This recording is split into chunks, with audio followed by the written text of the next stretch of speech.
Trump baru saja mengeluarkan peringatan keras kepada rezim teroris Iran.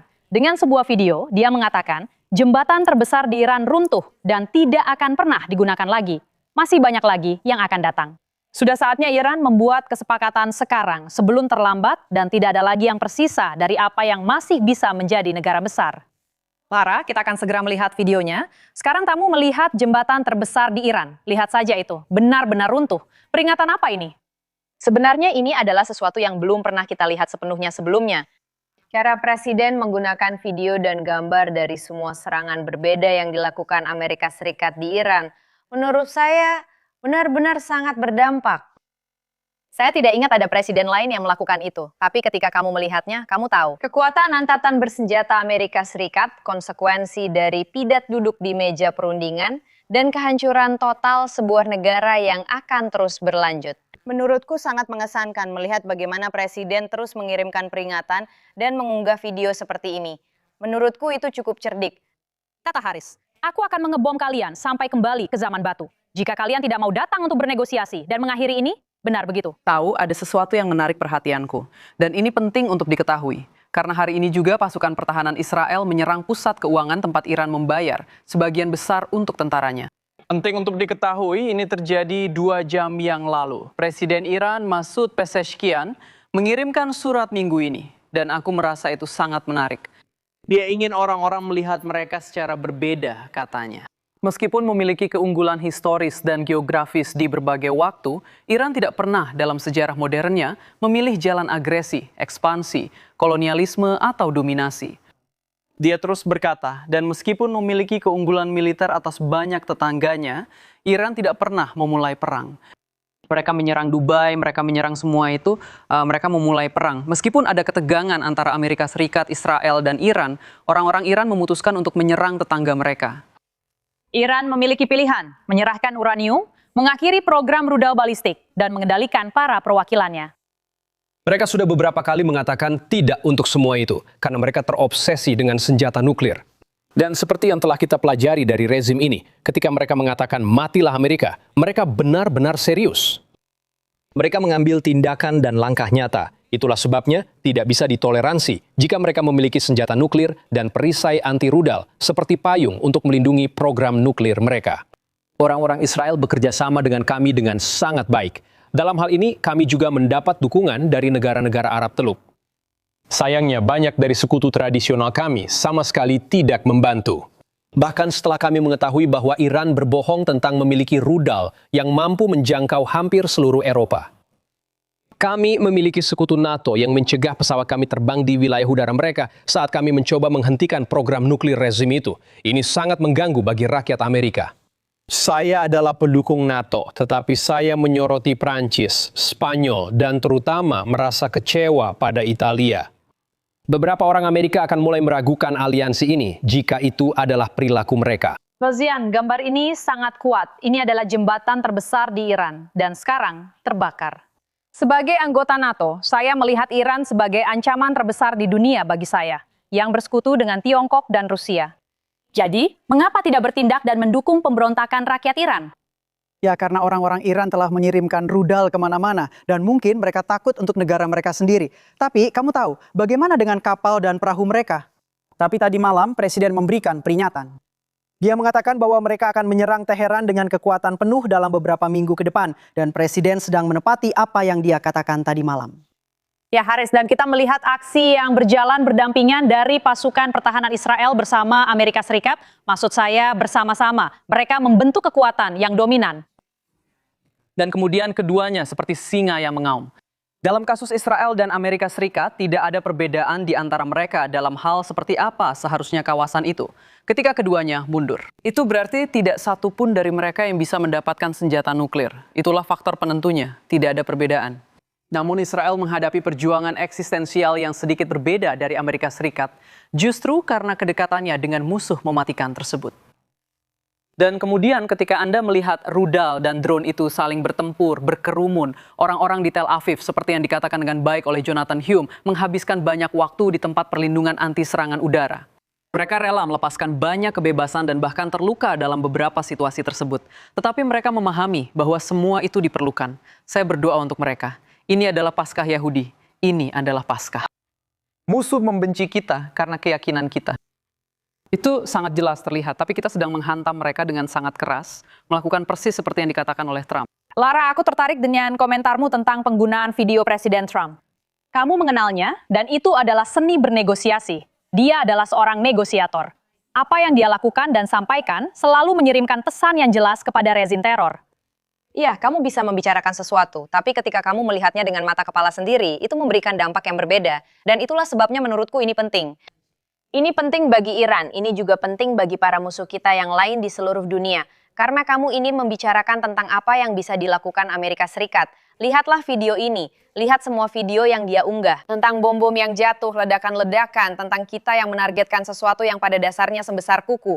Itulah Angkatan Darat Amerika Serikat. Ini benar-benar mengesankan, ini terasa jauh lebih berarti ketika kamu melihatnya dengan cara seperti ini. Aku benar-benar merasa ini sangat mengesankan, karena sekali lagi, kita belum pernah melihat hal seperti ini terjadi. Kita belum pernah punya seorang presiden seperti ini, yang mau melakukan hal seperti ini. Aku berharap semua ini adalah untuk kebaikan, untuk seluruh dunia, yang terbaik untuk rakyat kita, dan untuk seluruh dunia.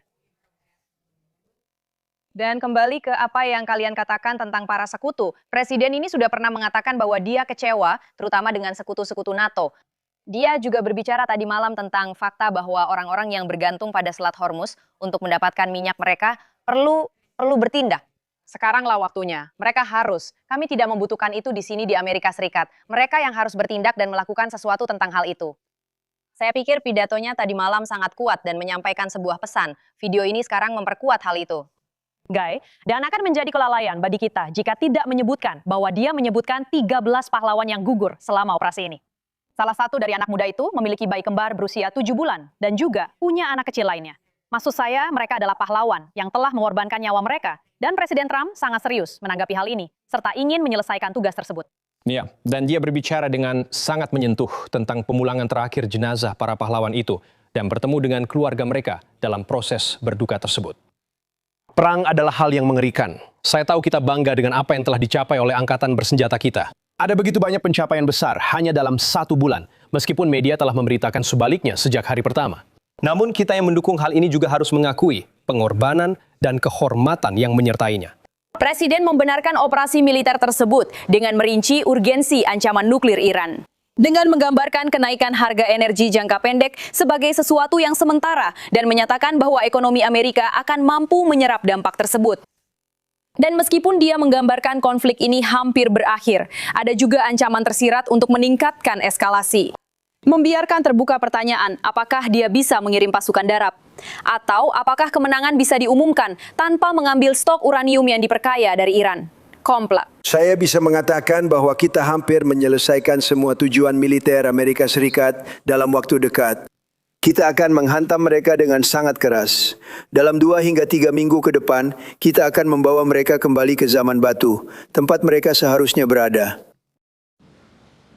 Presiden menyatakan bahwa dia sedang bernegosiasi dengan rezim yang lebih masuk akal, tetapi dia juga mencantumkan target, termasuk seluruh infrastruktur energi Iran jika tidak ada kesepakatan.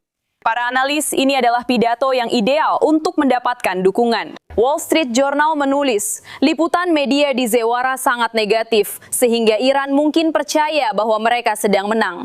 Namun Trump berjanji akan melakukan perang yang menghancurkan jika mereka tidak meninggalkan ambisi nuklir dan teroris mereka. Dia tidak menawarkan gencatan senjata apapun. Trump meminta negara-negara yang bergantung pada minyak dari selat untuk membeli dari Zilhauseina dan mengembangkan keberanian untuk melindungi jalur penting tersebut. Presiden tidak mengkritik NATO maupun mengumumkan penarikan Zewa dari aliansi, meskipun kemarin ia menyarankan bahwa situasinya tidak dapat didamaikan. Presiden Finlandia Alexander Stubb memposting, "Saya berbicara dengan Donald Trump." Sebuah diskusi yang konstruktif dan pertukaran ide tentang NATO, Ukraina, dan Iran. Masalah-masalah harus diselesaikan secara pragmatis. Tidak jelas apakah percakapan itu dapat mencegah beberapa kata-kata keras dari Presiden yang ditujukan kepada NATO. Teman-teman. Dan sementara itu Jack, Italia, dan Spanyol telah melarang penggunaan pangkalan udara mereka. Macron mengatakan, secara militer kita tidak akan menang. Inggris mencoba untuk mengatur diri, tetapi tidak ada dukungan di pihak kita. Ya, Perdana Menteri Inggris hari ini memimpin KTT virtual dengan 35 negara untuk mencoba membangun semacam konsensus mengenai upaya militer atau diplomatik untuk membuka kembali selat tersebut. Jelas, ini adalah respons terhadap tekanan kuat dari Presiden Trump. Tapi kamu mendengar Sekretaris Rubio mengatakan di acara Hannity malam itu, kamu tahu, jika negara-negara tersebut tidak mengizinkan IBIRUAU menggunakan pangkalan-pangkalan itu saat diperlukan, NATO itu sepihak dan pasukan berada di Eropa untuk pertahanan lokal, bukan demi kepentingan Iran. Itulah pesan dari Gedung Putih ketika Sekretaris Jenderal datang minggu depan untuk bertemu Presiden Trump. Kemungkinan besar mereka akan membicarakan hal ini secara rinci. Ya, saya rasa ada perbedaan besar antara menggunakan pangkalan kami yang kami bantu bangun dan tidak membantu sama sekali dalam misi tersebut. Terima kasih, Jack. Terima kasih. Mereka seharusnya menyadari hal itu karena pasti akan dikatakan bahwa ada sebuah perjanjian yang telah disetujui oleh Senat dan Kongres, tetapi hanya ada satu panglima tertinggi. Perjanjiannya mungkin ada, tapi presiden yang memimpin angkatan bersenjata, jadi mereka benar-benar berpikir mereka akan memerintahkan pasukan untuk masuk ke sana? Sama sekali tidak. Yang juga menarik adalah hari ini Uni Emirat Arab pergi ke Perserikatan Bangsa-Bangsa untuk meminta kecaman dari Dewan Keamanan atas penutupan selat tersebut. Jadi sekutu kita di NATO tidak membantu kita. Negara-negara timur, tetapi negara-negara Teluk mengatakan bahwa itu ilegal. Dan sekarang PBB melihat perilaku ilegal Iran ini sebagai masalah besar. Apakah ini sebuah penyesuaian ulang? Ya. Ya, sekarang bersama Jonathan Hunt yang sedang siaran langsung di Tel Aviv saat Iran menembakkan rudal pada saat Israel merayakan Paskah Yahudi. Jonathan. Brian, selamat pagi untuk Anda semua. Israel benar-benar sudah menunggu dan siap menghadapi serangan rudal besar-besaran dari Iran untuk menandai dimulainya Hari Raya Paskah Yahudi. Dan itulah yang benar-benar terjadi. Peluncur rudal Iran menembakkan rudal demi rudal ke arah pusat, selatan, dan utara Israel sepanjang malam dan sepanjang hari Rabu. Dan beberapa dari rudal tersebut bersama dengan bom fragmentasi yang terpasang berhasil menembus dan menyebabkan kerusakan di darat serta puluhan orang terluka. Sementara itu, pengeboman oleh AS dan Israel terhadap Iran terus berlanjut dengan api membakar di dekat Isfahan, Iran. Ini adalah lokasi salah satu reaktor nuklir utama Iran. Namun meskipun menghadapi pengeboman, otoritas Iran tampaknya semakin menantang. Tidak ada pembicaraan tentang gencatan senjata seperti yang dikatakan Presiden Trump bahwa Iran akan mencarinya. Sebaliknya, otoritas Iran mengatakan bahwa mereka siap untuk melanjutkan perang ini selama yang diperlukan. Dengarkan di sini. Mereka mengabaikan kemampuan strategis kami yang luas. Jangan berpikir bahwa mereka telah menghancurkan pusat rudal strategis kami, drone jarak jauh dan presisi, pertahanan udara modern, sistem peperangan elektronik, dan peralatan khusus kami. Karena asumsi-asumsi seperti itu, kalian hanya akan makin terperosok ke dalam rawa yang kalian masuki sendiri. Kedutaan besar kalian di Baghdad misalnya telah memberitahu semua warga negara Amerika bahwa mereka harus segera meninggalkan Irak. Mereka sudah pernah diberitahu tentang hal itu sebelumnya. Benar, karena ada milisi Iran yang beroperasi di Irak. Salah satu manfaat dari Iran yang dilemahkan adalah rakyat Irak bisa mengendalikan negaranya sendiri karena mereka telah menyebar ke seluruh bagian utara. Presiden Trump mengatakan sesuatu yang sangat penting kemarin. Sesuatu yang mungkin terlewatkan, tapi sangat berarti bagi saya. Itu saat dia berkata, mereka telah membuat kesalahan dan saya sedang memperbaikinya. Saya rasa dia merujuk pada para pendahulunya. Pada dasarnya kita setuju bahwa Iran tidak boleh memiliki senjata nuklir. Apa yang telah dilakukan para pendahulunya dan apa yang dibatalkan Obama. Dia menyatakan, jika Iran mematuhi perjanjian nuklir, mereka akan menerima 56 miliar dolar. Lalu, bagaimana hasilnya? Bagaimana dengan 400 juta dolar uang tunai yang juga dikirim? Itu tidak berhasil. Itu adalah perjanjian nuklir yang gagal tentang Biden dan 6 miliar aset Iran yang dicairkan. Mereka menggerakkan sekutu dan 7 Oktober pun terjadi. Kita sudah mencoba cara itu, tapi tidak berhasil. Dan Presiden Trump sedang memperbaiki kesalahan-kesalahan tersebut dan berusaha menjamin keamanan, bukan hanya untuk Amerika Serikat seperti yang Anda katakan, tapi juga untuk seluruh dunia. Selain itu, ini bukan pertama kalinya dia bernegosiasi dengan Iran. Ingatlah, dia sudah 4 tahun di Gedung Putih, berurusan dengan Iran, lalu ada jeda selama 4 tahun. Jadi, bukan berarti kita mulai dari nol lagi. Presiden memahami betapa bermasalahnya mereka dan juga mendorong dunia. Lihat, kita tidak membutuhkan minyak dari Timur Tengah, tapi banyak negara lain yang membutuhkannya, dan seharusnya mereka berusaha untuk mandiri. Silakan, Pak Presiden. Sekarang kita sepenuhnya mandiri dari Timur Tengah dan tetap saja kita ada di sana untuk membantu. Kita sebenarnya tidak perlu ada di sana. Kita tidak membutuhkan minyak mereka, kita tidak membutuhkan apapun dari mereka, tapi kita ada di sana untuk membantu sekutu-sekutu kita. Banyak orang Amerika merasa khawatir melihat kenaikan harga bensin baru-baru ini di negara ini. Kenaikan jangka pendek ini sepenuhnya disebabkan oleh rezim Iran yang melancarkan serangan teroris gila terhadap kapal tanker komersial dan negara-negara tetangga yang sama sekali tidak ada hubungannya dengan konflik tersebut. Ini adalah bukti lain bahwa Iran tidak bisa dipercaya jika diberi senjata nuklir. Mereka akan menggunakannya dan menggunakannya dengan cepat. Hal itu akan menyebabkan puluhan tahun pemerasan, penderitaan ekonomi, dan ketidakstabilan. Lebih buruk dari yang bisa kita bayangkan, Amerika Serikat tidak pernah sebaik ini secara ekonomi untuk menghadapi ancaman ini. Perlu dicatat bahwa kita baru saja menayangkan sekitar 1 menit dari orang itu, versi Iran dari Baghdad Bob, yang bicara omong kosong tentang Iran. Semuanya baik-baik saja. Kami tidak menemukan misil mereka. Kami punya hampir semua yang mereka sembunyikan. Kita hanya perlu memahami sudut pandang mereka. Orang itu kehilangan 250 komandan, baik politik maupun militer, hanya pada tahun 2026.